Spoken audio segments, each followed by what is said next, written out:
Because those who want a social explosion maybe don't understand that in a crisis like Caracazo, is Venezuelans killing each other, no matter politics, no matter social classes. So we want people to understand and maybe reduce the violence levels.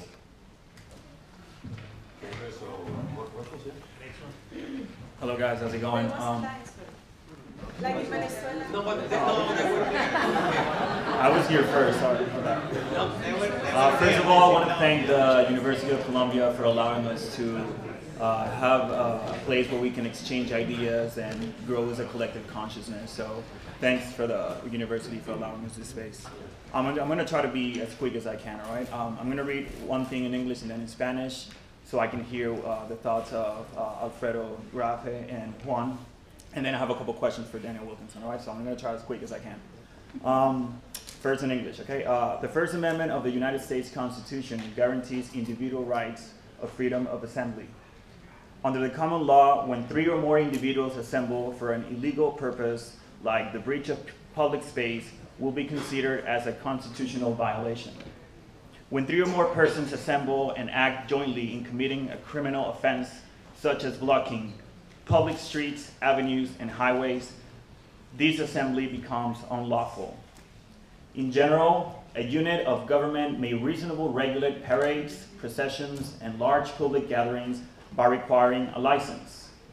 Persons who refuse to obtain a license and hold their march or gatherings will be charged with removal with unlawful assembly. Now I'm going to read it in Spanish.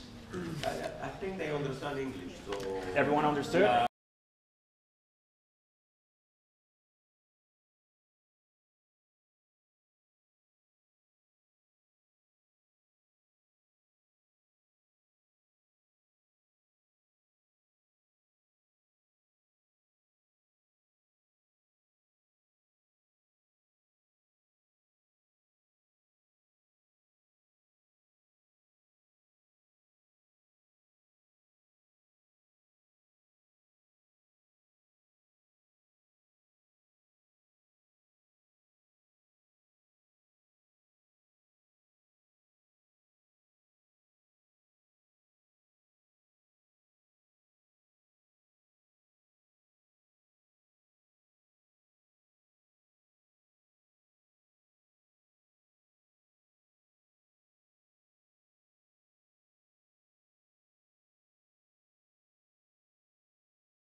Something, and this is person to person, you know. I think you may be some revolutionary. I am also too, you know.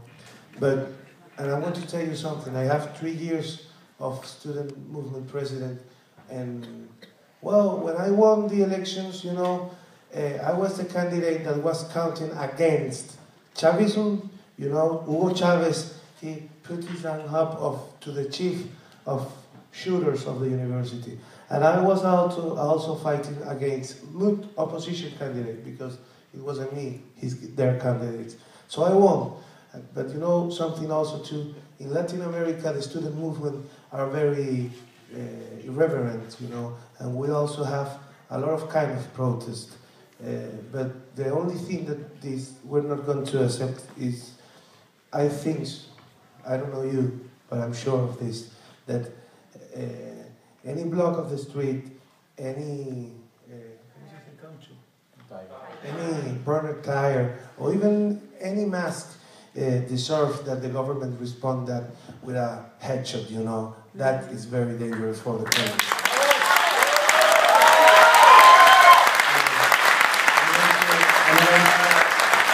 I'm going to start about the dialogue that actually the last woman that stay over there.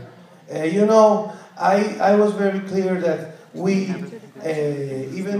can work with political parties, and even we get common cause. We are not from MUD and we are not from Chavismo. Juan Requesens, I pertenezco I am in a political party. I am in a political party that is from MUD, but I am a student. I represent the student movement, and the student movement doesn't represent the parties, and the parties doesn't represent the student movement. We have said in every, we have said that we don't go to that dialogue of the MUD and the government because that is a dialogue between the political parties of the country. You have the opposition political parties and the Chavism political parties. So that's their space, that's the space of the political class in the country. We are not a political class, we are a social movement, and because we are a social movement, we can get in a table with political parties. I'm not judging it, and I am not telling nothing bad, just that the nature of political parties is different than the nature of the student movement, and we have to be treated like separate things, even also we can get common causes. Second one, yeah, totally right. This is the student movement didn't start this year.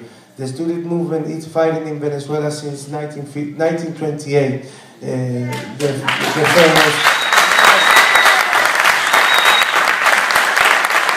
famous 28 generation, you know. Maybe we feel very happy because Venezuela, also like Latin America's country, has always given example to the world of transformation, of revolution.